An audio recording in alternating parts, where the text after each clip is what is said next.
Welcome back to Dark Academia Queen. My name is Breezy, and here we talk Dark Academia. Um, if you're new here, hit that like button, ring that bell for notifications. Also, please help a girl out and subscribe. Um, Today we are on episode 24, and we're going to be talking about the historic hotel Bethlehem in Bethlehem, Pennsylvania. This place I just recently discovered because I was going down a rabbit hole of haunted places in the U.S. to visit. Because yes, I am that girl who would go to a haunted hotel and stay, or go to a haunted bar just so I could get that experience. Don't judge.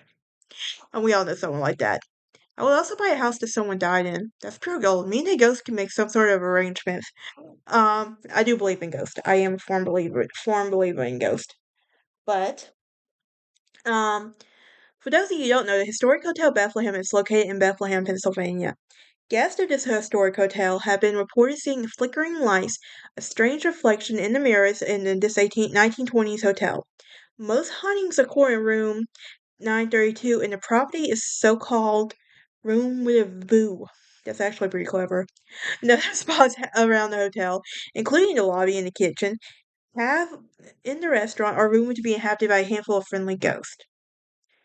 So, what is Bethlehem? Let's give a little bit brief history on it because I'm not going to give a full history on it, but I do want to give a full history so we know what we're dealing with in Bethlehem, like location and history, some history on it. It is a city in North Hampton and Lehigh counties in the Lehigh Valley region of eastern Pennsylvania. As of 2020, Bethlehem has a total population of 75,781 people, and it's the second largest city in Lehigh Valley after Allentown and the seventh largest city in the state. Now, the city is located on the Lehigh River, which is about 100 miles long and has tributary to the Delaware River. Bethlehem is the geographic center of the Lehigh Valley. Um, Lehigh Valley. It borders Allentown to the west, and is 48 miles. And it's 48 miles and north of Philadelphia, 72 miles, and west of New York City. There are four sections to the city: Central Bethlehem, the South Side, the East Side, and the West Side.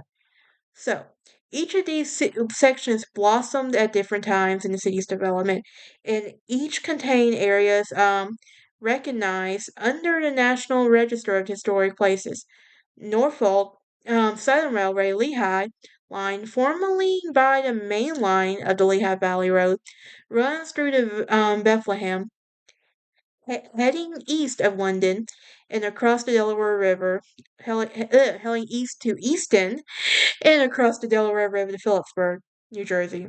The Norfolk Southern Railroad Reading line runs through Bethlehem and west through Allentown and Reading. Wait, isn't Taylor Swift from Reading? Sorry. No, that might be actually Kylie Kelsey. But as you don't know, I'm a big Swiftie fan, so yes, I was a Swiftie before it was cool to be a Swiftie. And Norfolk's Southern Railway lines run through. Now, Bethlehem has a historical relationship with the celebration of Christmas.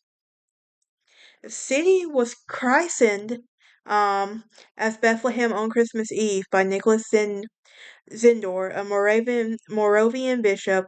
In 1747, Bethlehem was the first U.S. city to feature a decorative Christmas tree.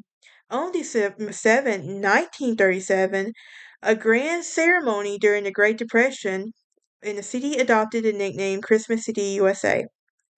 It is one of the several Lehigh Valley's locations, including Egypt, Emmaus, Jordan Creek, and Nazareth, and whose name was about the locations from the Bible.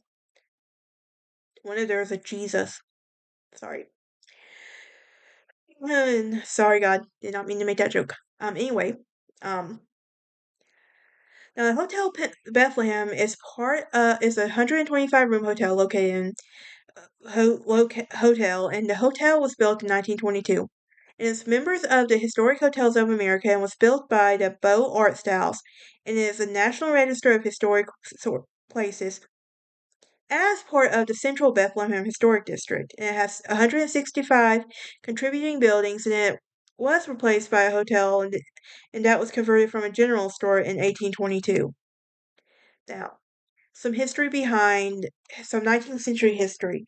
It was placed as a hotel that it opened in 1822, and the building formerly housed the 1794 General Store, and it was known as the Golden Eagle, located later the Eagle as a mural by Peter Gosch by the facade. This hotel was remodeled in the 1870s, but in 1920 was demolished, and its replacement was far more modern and fireproof structure. The Bethlehem Hotel Corporation built the new Bethlehem Hotel starting in 1921 with funding from Charles N. Schwab, and it opened in 1922. In 1936, military artist George Gray, painted a set of murals commissioned by General J. Leslie Kincaid to serve as a decor in the Hotel La Prune. Today, the murals are displayed in the mural room. What about the 20th century now? Well, on January 29th, 1989, there was a major fire that broke out on the fourth floor, and a guest plugged a traveling iron in, causing a large flash from the outlet and quickly called fire. She called a hotel lobby, and the front desk staff attempted to put out the fire, but the fire raged out of control, spreading to the fifth floor. And the fire department ultimately extinguished the fire, but 4 people died and 14 were injured.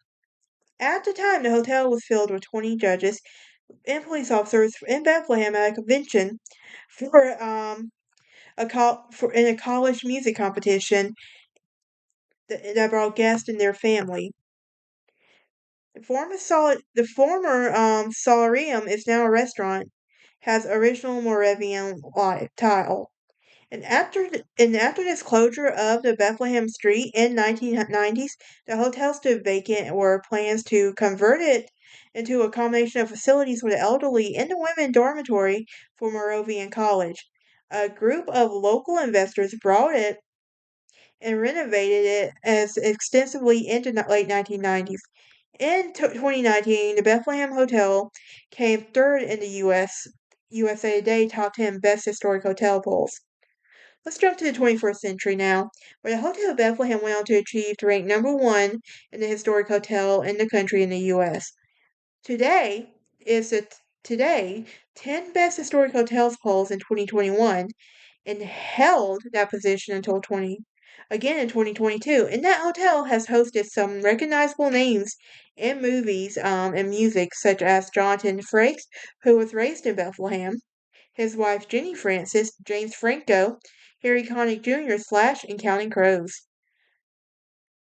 Alright, that's it for today's episode. What is a haunted place you think I should talk about next? If you've been here, let me know if you've seen any of these ghostly apparitions. I am curious. But y'all have a great night. Try to stay warm out there because I know it's hot.